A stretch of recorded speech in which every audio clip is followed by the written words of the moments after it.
Hey everybody, my name is Gerry, I'm from Walt, and we're in the northern Sabi Sands and at a lodge called Simbambili. Now this is my first time here, and what we're going to try and do for you guys this next few days is not only highlight the wildlife of the area, but also what makes this lodge unique. Now the Sabi Sands is known for its incredible predator viewing, density and quality of sightings, but that's almost too easy. When you come to a lodge in the Sabi Sands, you're expecting that. So when we arrived at Zimbambili for the first time today, this is my first impression overall, walked in, the team at Simbambili who welcomed us, phenomenal. The manager Tanya gave us it's almost like a homely feel as we walked in, showed us around, we met some of the people, Stan, our butler, and the lodge itself, as you walk in, it almost seems cozy, but then it opens up into this magnificent view with a water hole and like a little grass plain in front of the lodge. Same thing, when you get into the rooms, you walk in and initially it feels kind of cozy and small, but then the more you keep going, it just opens up and opens up. To me, I think one of the things in the rooms that speaks to me is that you've got the inside area, a beautiful big bathroom, but on the outside, you've got your own plunge pool, but also an outside day bed. Now, for those of you that have not been on safari, it's a big deal to be able to go to your room and have that late morning nap after breakfast. And to be able to do it outside on the deck on a beautiful bed, absolutely stunning. So we're going to be focusing on the lodge, the experience of the lodge, the people of the lodge. Wildlife, we'll share that as well, but that's the easy stuff. We're going to be digging into what makes Simbambili a must-visit lodge. And so far, first impression, I think it is.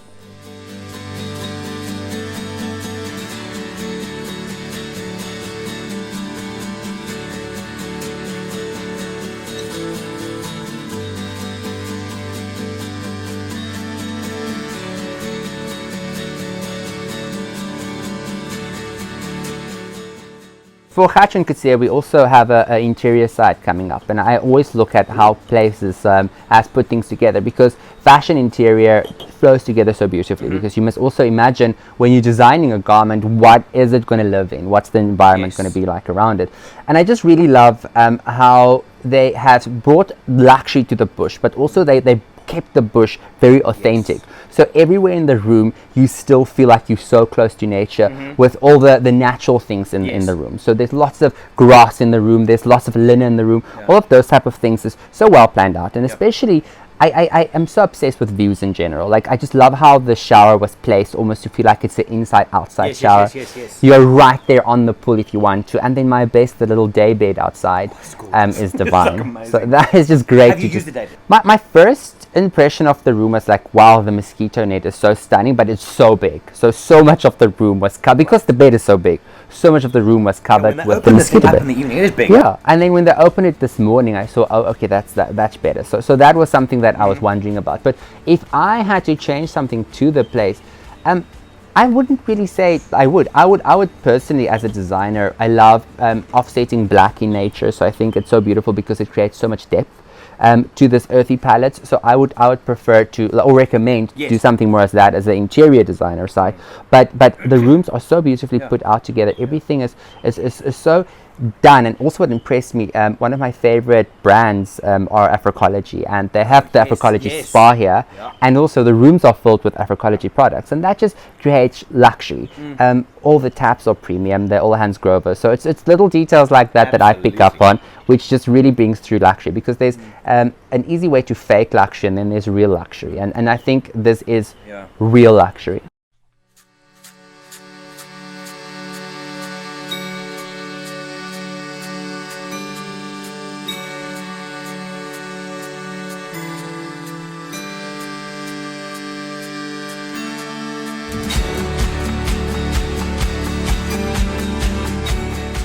Alright, good afternoon everyone. I hope you had a lovely afternoon. Alright, today we're gonna try, it's a little bit hot now, so we're gonna try and follow up those buffaloes and see if they're at a water hole. Maybe they might be lying down next to the water hole. Then after that, since it's still a little bit hot, we'll try to follow up that female leopard which we had, Tiani. A bit later on, maybe there'll be a bit of some action when it's a little bit cooler. Alright, let's hope we have a lovely afternoon. Alright, let's see what we get.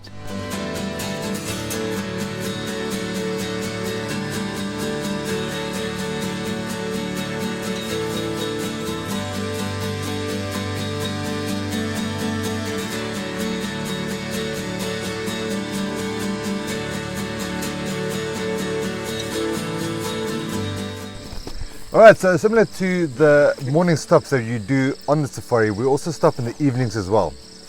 Now, as you can see, this is well after sunset, and the reason for that being is we still want to maximize our game viewing time. But also, I think this is one of the moments where it's hard to capture it on film or on camera, because I can't tell you how amazing this gin and tonic is. No, it's a thing of beauty. I think the nice thing is, at the lodge, you in kind of human environment, right? And you go out on an afternoon game drive, it's hot, you drive along, you get thirsty, you get into all these amazing sightings, but you're still sitting in the vehicle. I think the moment then you drive like 500 meters down the road from a lion sighting or a leopard, which we have, and then you step out onto the same place as them, I think it kind of anchors the experience. 100%. So on any safari that you go on, whether it's photographic or purely just for the enjoyment of game viewing, make sure that you make time to stop, enjoy, have a break from the viewing, and enjoy a coffee or a gin and tonic or whatever your drinks preference is. Yeah. I think the nice thing as well is, and obviously not too far, but once you got your drink, there's always socials. What did we see? It was exciting. Literally just walk away 10 meters down the road. Ask your guide, but just go and just take a moment for yourself as well. It's worth it. Because there's almost like a kind of energy after you've seen something amazing. I mean, this afternoon's game drive, we saw 4 of the big 5, you know, so there's an energy and excitement, and I wish you could just sort of put that in a bottle and keep it for times. It's almost like this resets it then, because now you go, and you want to then just stop, exhale, and then, okay, let's go again. Yeah. Because it's almost this changeover from the sun was up, now we're going into a night drive. It's like a start of a new little experience on your way back. 100%. Well, here we go. Cheers. Yeah.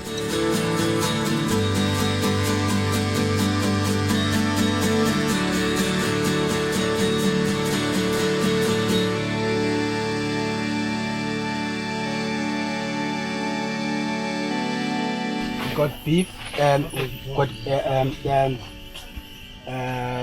smoke kebab. Got beef ram. The beef ram we serve them with the mustard, and we have some cream and mustard sauce that is coming now. I've got some chicken also, and we have some butternut and some potato, for the new potato with a little bit of garlic and rosemary. And this has got some sweet potato, sweet potato also, and some zucchinis with some roasted onion. So dessert tonight is a sticky coffee pudding.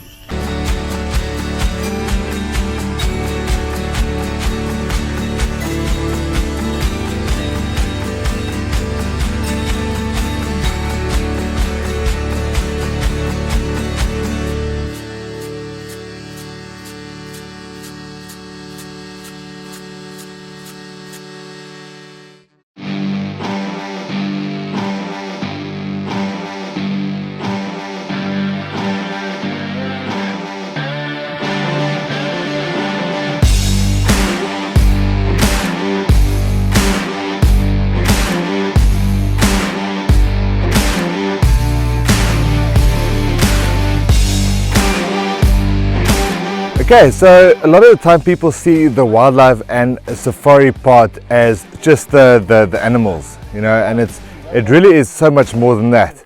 It's about, you know, in these private reserves, being able to get out the vehicle, being on ground and sort of being in one with nature. And we've actually stopped now for a coffee break, which is traditional for every single morning game drive that you go on, where you'll stop to make you a freshly brewed cup of coffee with some amarula, which is like a South African liqueur, almost like a Bailey's but better.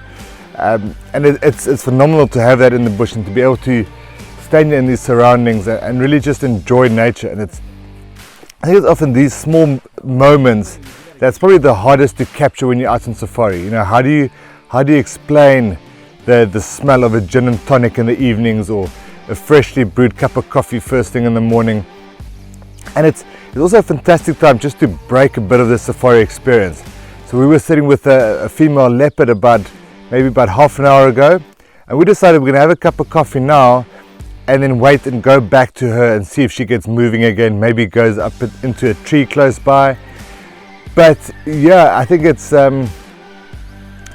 these kind of moments that don't get shared enough, and I think it's probably the moments that are hardest to capture because it is so unique. I can't tell you what this beautiful cup of coffee smells like, but I can tell you it tastes absolutely amazing.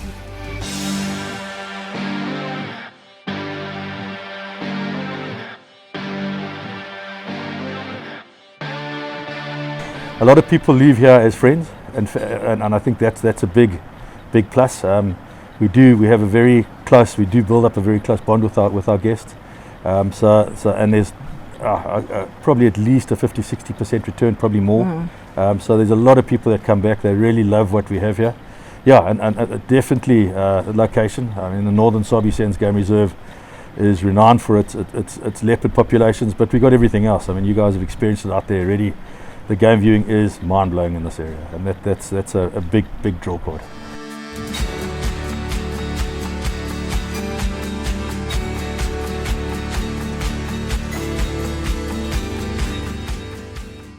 On the area that you traverse up here in the Northern Sabi Sand, how many leopard would you say could you come across while you're out on safari here at Simbambili Game Lodge?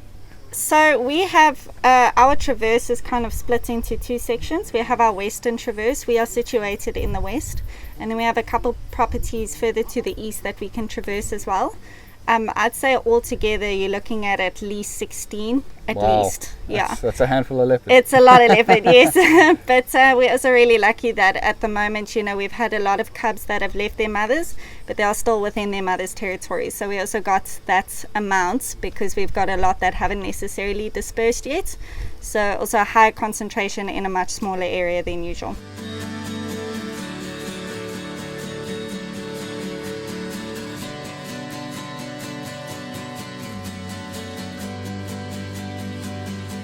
Okay, so a lot of the time people see the green season on safari as a downside. They see, they think with the rainy season that wildlife viewing is not as prominent. But as we've seen during our few days here at Zimbambili, it's been phenomenal. You can see the vegetation behind me. There's beautiful contrast here. The grass is a little bit longer. If you look a little bit sort of in front of me, the grass is a bit shorter as it normally would be during the dry season. But it makes for beautiful textures, and from a photographic point of view, the contrast that you get between your predators, which is normally that sort of tawny color with the green, makes for beautiful contrast. And like photographically, it really is spectacular. So if you're thinking about not traveling during the rainy season, I would highly recommend give it a go. Try the green season, you will not be disappointed.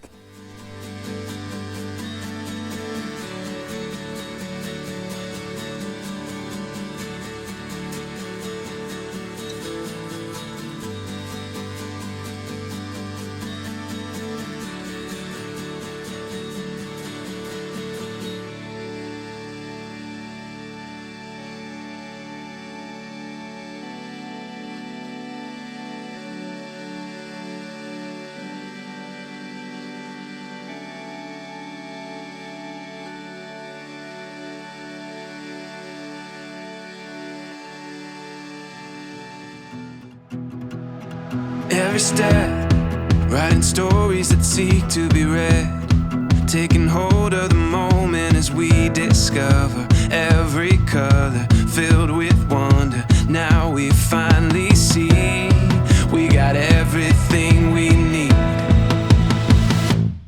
Here we go. All we need is an open road and a chance to see a never-ending world that's beautiful. Please remember to like this video and subscribe to our channel. If you have any suggestions for Wild Eye TV, please leave your comments below. Thank you for watching.